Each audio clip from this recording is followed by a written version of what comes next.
Two great mysteries dominate our lives, love and money. What is love is a question that has been endlessly explored in stories, songs, books, movies, and television. But the same cannot be said about the question, what is money? It's not surprising that monetary theory hasn't inspired any blockbuster movies, but it was not even mentioned at the schools most of us attended. For most of us, the question, where does money come from, brings to mind a picture of the mint, printing bills and stamping coins. Money, most of us believe, is created by the government. It's true, but only to a point. Those metal and paper symbols of value we usually think of as money are indeed produced by an agency of the federal government called the Mint. But the vast majority of money is not created by the Mint. It is created in huge amounts every day by private corporations known as banks. Most of us believe that banks lend out money that has been entrusted to them by depositors. Easy to picture, but not the truth. In fact, banks create the money they loan, not from the bank's own earnings, not from the money deposited, but directly from the borrower's promise to repay. The borrower's signature on the loan papers is an obligation to pay the bank the amount of the loan plus interest, or lose the house, the car, whatever asset was pledged as collateral. That's a big commitment from the borrower. What does the same signature require of the bank?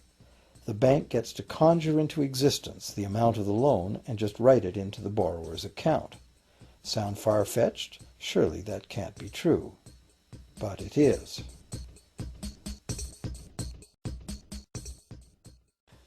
To demonstrate how this miracle of modern banking came about, consider this simple story, the Goldsmiths Tale. Once upon various times, pretty much anything was used as money. It just had to be portable, and enough people had to have faith that it could later be exchanged for things of real value, like food, clothing, and shelter. Shells, cocoa beans, pretty stones, even feathers have been used as money. Gold and silver were attractive, soft, and easy to work with, so some cultures became expert with these metals. Goldsmiths made trade much easier by casting coins, standardized units of these metals whose weight and purity was certified. Well, to protect his gold, the goldsmith needed a vault, and soon his fellow townsmen were knocking on his door, wanting to rent space to safeguard their own coins and valuables. Before long, the goldsmith was renting every shelf in the vault and earning a small income from his vault rental business. Years went by, and the goldsmith made an astute observation. Depositors rarely came in to remove their actual physical gold, and they never all came in at once. That was because the claim checks the goldsmith had written as receipts for the gold were being traded in the marketplace as if they were the gold itself. This paper money was far more convenient than heavy coins, and amounts could simply be written instead of laboriously counted one by one for each transaction. Meanwhile, the goldsmith had another business. He lent out his gold, charging interest. Well, as convenient claim check money came into acceptance, borrowers began asking for their loans in the form of these claim checks instead of the actual metal. As industry expanded, more and more people asked the goldsmith for loans. This gave the goldsmith an even better idea. He knew that very few of his depositors ever removed their actual gold, so the goldsmith figured he could easily get away with lending out claim checks against his depositors' gold, in addition to his own.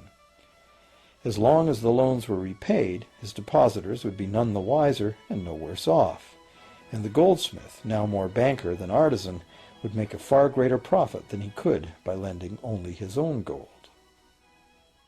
For years, the goldsmith secretly enjoyed a good income from the interest earned on everybody else's deposits.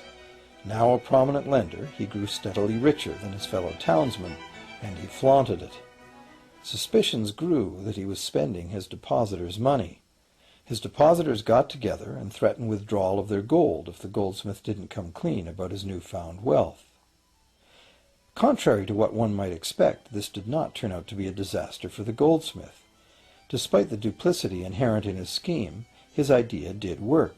The depositors had not lost anything. Their gold was all safe in the goldsmith's vault. Well, rather than taking back their gold, the depositors demanded that the goldsmith, now their banker, cut them in by paying them a share of the interest. And that was the beginning of banking. The banker paid a low interest rate on deposits of other people's money that he then loaned out at a higher interest. The difference covered the bank's cost of operation and its profit. The logic of this system was simple, and it seemed like a reasonable way to satisfy the demand for credit. However, this is not the way banking works today. Our goldsmith banker was not content with the income remaining after sharing the interest earnings with his depositors, and the demand for credit was growing fast as Europeans spread out across the world. But his loans were limited by the amount of gold his depositors had in his vault. That's when he got an even bolder idea. Since no one but himself knew what was actually in his vaults, he could lend out claim checks on gold that wasn't even there. As long as all the claim check holders didn't come to the vault at the same time and demand real gold, how would anyone find out? This new scheme worked very well, and the banker became enormously wealthy on the interest paid on gold that did not exist. The idea that the banker would just create money out of nothing was too outrageous to believe, so for a long time the thought did not occur to people. But the power to just invent money went to the banker's head, as you can well imagine. In time, the magnitude of the banker's loans and his ostentatious wealth did trigger suspicions once again. Some borrowers started to demand real gold instead of paper representations. Rumors spread. Suddenly, several wealthy depositors showed up to remove their gold. The game was up. A sea of claim check holders flooded the street outside the closed doors of the bank.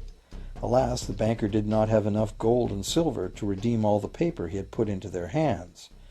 This is called a run on the bank, and it is what every banker dreads. This phenomenon of a run on the bank ruined individual banks and, not surprisingly, damaged public confidence in all bankers. It would have been straightforward to outlaw the practice of creating money from nothing. But the large volumes of credit the bankers were offering had become essential to the success of European commercial expansion, so instead the practice was legalized and regulated. Bankers agreed to abide by limits on the amount of fictional loan money that could be lent out. The limit would still be a number much larger than the actual value of gold and silver in the vault. Quite often the ratio was 9 fictional dollars to 1 actual dollar in gold. These regulations were enforced by surprise inspections. It was also arranged that, in the event of a run, central banks would support local banks with emergency infusions of gold.